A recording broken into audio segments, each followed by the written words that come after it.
Hello, good morning. ఈరోజు Saturday. So పాపకైతే school ఉంది. First Saturday and third Saturday school ఉంటుంది. దాన్ని అయితే స్కూల్కి పంపించేశాను. హస్బెండ్ నేను బాబుని చూసుకుంటాను అంటే సరే నాకు టైం ఉంది కదా ఒక అర్ధగంట అని చెప్పి నేను వాకింగ్కి వచ్చా.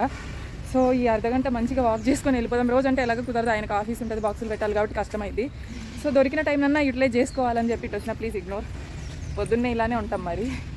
వాకింగ్ చేసుకుని వెళ్ళిపోదాం. చూపిస్తా. పార్క్కి ఆపోజిట్లోనే అదిగోండి, ఆ పైన 5th కనిపిస్తుంది కదా, అది మా ఇల్లు. సో ఇది పార్క్ అయితే అదిగోండి, ఆ పైన ఆ 5th ఫ్లోర్లో ఆ పైన లాస్ట్ రేకులేసి ఉన్నది బాల్కనీ అనమాట. సో అది మేము ఉండేది 5th ఫ్లోరు. అక్కడ నుంచి ఇలా వస్తే ఇదో పెద్ద కాలవ, ఇదో పార్క్. ఇసుకలో కానీ గడ్డిలో కానీ నడిస్తే చాలా మంచిదంట. సో అందుకే చెప్పులు వదిలేసి మనం ఇసుకలో గడ్డిలో నడిచామనుకోండి, ఆక్యుపంక్చర్ జరిగి మనకి హెల్త్కి మంచిదంట. జస్ట్ విన్నాను, అదే చేసుకుందాం ఇప్పుడు. ఆనందం ఎక్కువసేపు లేదు. పార్క్లోనే నాకు పీరియడ్ స్టార్ట్ అయింది. ఇంకేముంది, ఇంటికి వెళ్ళాల్సి వచ్చింది. సో చక్క ఇంటికైతే వెళ్ళిపోయాను నేను, ఫ్రెష్ అప్ అవుదామని. చూసారా ఎంత మబ్బుగా ఉందో. ఇప్పుడు టైం దగ్గర 11 కావస్తుంది. సో నేను మార్నింగ్ వాక్ వెళ్ళినప్పుడు అయితే బాగుంది వెదర్. తర్వాత వచ్చాను, కొంచెం మంచి ప్రాబ్లం వచ్చింది, హెడ్ వాష్ చేశాను. వెదర్ చూసారా ఎంతో బాగుందో. వర్షం నాకు ఇష్టం. చూసారా పొద్దున్న నేను వాకింగ్ వెళ్ళినప్పుడు అయితే లేదు, బట్ వెదర్ అయితే ఇంకా సూపర్ డూపర్ వర్షం అనమాట. సరే వచ్చాక తలస్నానం చేసేసాను, బట్ ఇంట్లో కొంచెం వర్క్ లేట్ అయింది. సో నా డ్రింక్ తాగేసి తర్వాత మాట్లాడతాం. మొత్తం వర్షం. అర్రే. సో నట్స్తో క్యారెట్ వేసాయి ఈరోజు, అందుకే అలా ఉంది.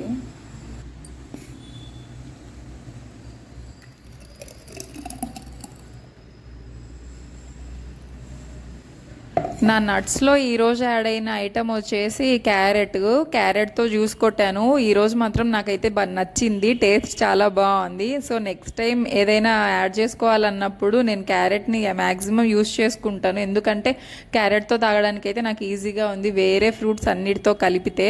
సో హాల్లో కూర్చొని నా డ్రింక్ అయితే నేను ఎంజాయ్ చేస్తున్నా, కిటికీలోంచి వ్యూ చూసుకుంటూ. దాని తర్వాత ఇంట్లో వాళ్ళకైతే నేను టిఫిన్ చేసి పెట్టాను, కానీ వాళ్ళైతే ఇంకా తినలేదు. వీకెండ్ కదా, లేట్. నాకు హెల్ప్ చేస్తావా విఘ్నేష్? నాకు హెల్ప్ చేస్తావా? నువ్వు చేసే హెల్ప్ ఏంటో తెలుసు, ఇవి తీసి పడేస్తావు కదా. కొలుస్తావా ఇలాగా?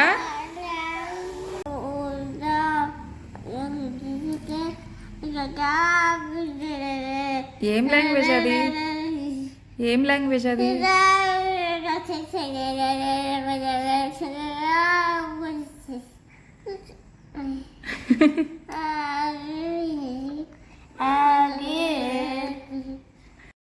ఆఫ్టర్నూన్కి వంట స్టార్ట్ చేశాను. పల్లీలు నేను ఎప్పుడు బల్క్లోనే వేపుతా, ఎందుకంటే పచ్చడి చేసుకోవడానికి టిఫిన్లలోకి ఈజీగా ఉంటుంది కదా, అవి స్టోర్ చేసుకుంటే అని చెప్పి. వంకాయలు ఉన్నాయి, నూనె వంకాయలాగా చేద్దామని అయితే స్టార్ట్ చేశాను, కానీ ఆ వంకాయలు లోపల బాగా పుచ్చిపోయాయి, పైకి చూడ్డానికేమో బాగున్నాయి. సామెత గుర్తొస్తుంది, ఆకారం పుష్టి నైవేద్య నష్టి అనేదో చెప్తారు కదా. చూడ్డానికి ఏమో బాగున్నాయి, లోపల పుచ్చిపోయి అన్నీ అయిపోయి ఏవో 4-5 పీసులు మిగిలినట్టున్నాయి.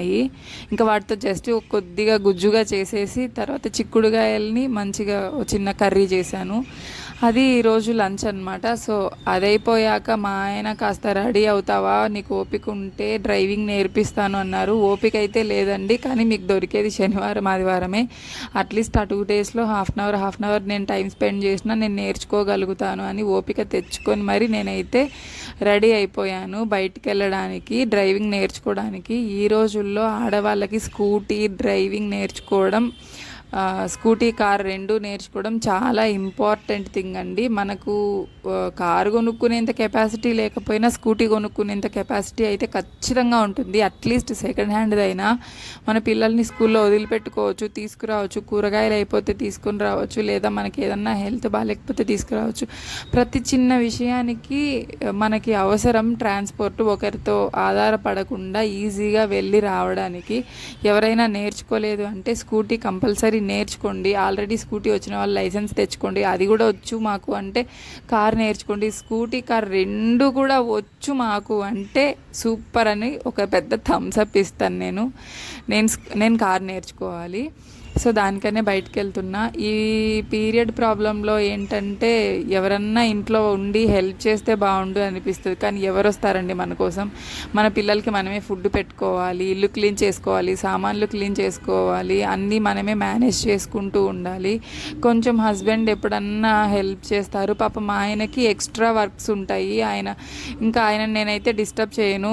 చెప్పాలంటే రాత్రులు 11, 12, 1 గంట దాకా కూడా తను వర్క్ చేసుకుంటూనే ఉంటారు. బట్ అది వర్క్ అయితే కంపల్సరీ చేసుకోవాలి. చేసుకోకపోతే ఇంకా మనకి ఇన్కమ్ అనేది రావాలి. ఇన్కమ్ వస్తేనే కదా మన ఇల్లు గడుస్తుంది అన్నట్టు నేను తనని ఎక్కువగా డిస్టర్బ్ చేయను అనమాట.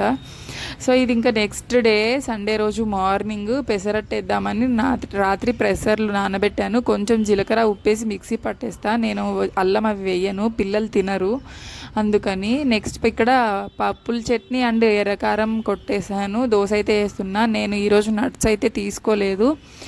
లో కార్బోహైడ్రేట్ అండ్ ప్రోటీన్ హై ఉన్న మీల్ ఏదన్నా ఉంది అంటే పెసరట్టు మంచిది.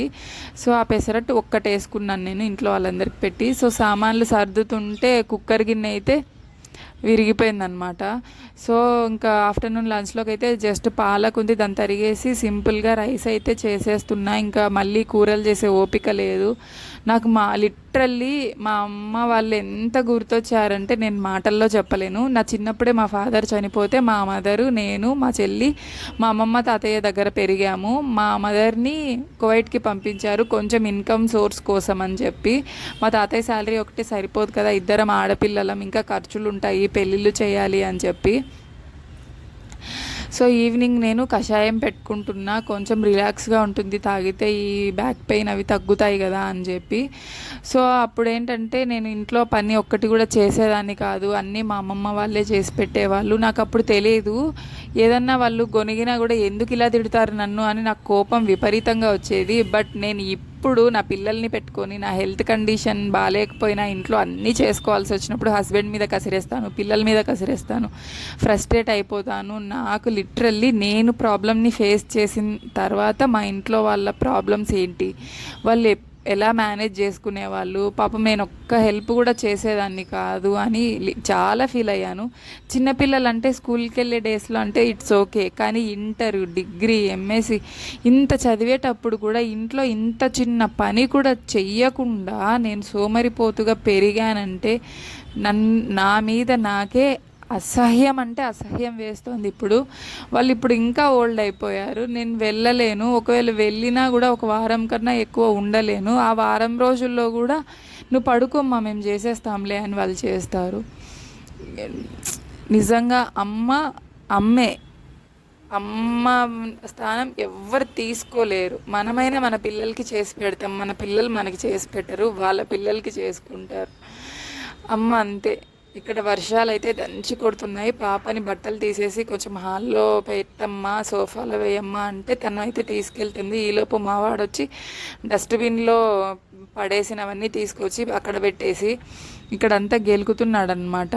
స్వామి నువ్వు చేసే హెల్ప్ నాకు వద్దు, నువ్వు పక్కకు పా, నేను లాగేస్తున్నా. ఈలోపు మా ఆయన వెదర్ చల్లగా ఉంది, అక్కడ కూర్చొని ఆకుకూరలు ఏం ఒలుచుకుంటున్నావు కదా, కొంచెం రెస్ట్ తీసుకో అని చెప్పి బొరుగులు అయితే వేపుకొని వచ్చారనమాట. సో ఆ బొరుగులు తింటూ వెదర్ని ఎంజాయ్ చేస్తూ నేను ఆకుకూర ఒలుస్తున్నా. దీంతో యాక్చువల్లీ పరాటా చేద్దాం అనుకున్నాను, కానీ పరాటా కుదరలేదు. నేనైతే ఇంకా జస్ట్ స్మాల్ కర్రీ అయితే వేపేశాను అనమాట.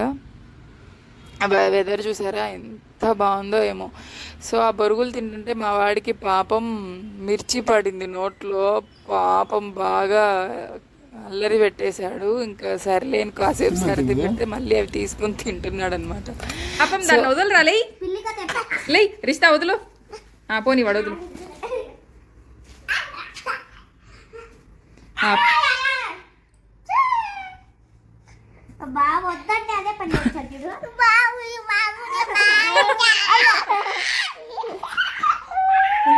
పాపం విఘ్నేష్ అక్క.